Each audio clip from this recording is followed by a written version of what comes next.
अगर आप चाहते हैं ज्योतिका म्यूजिक का ऑडियो व वीडियो सबसे पहले आप तक पहुंचे, तो लाल बटन को दबाकर चैनल को सब्सक्राइब जरूर करें और बेल आइकन दबाना ना भूलें।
राजा गिर सहारिया गे राजा गिर के छौड़ा हमर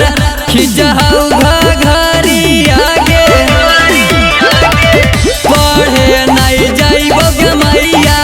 पटना सहारिया गे पटना के छौड़ा हमर खिजहु घरिया गे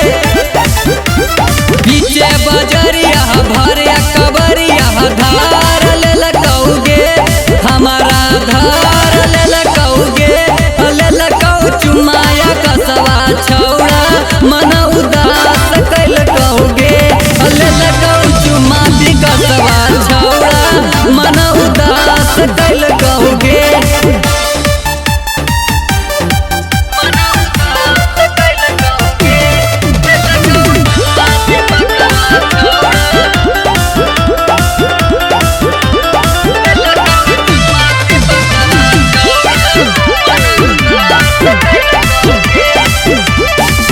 राइटर मुकेश मांझी रहा कौपी जेगे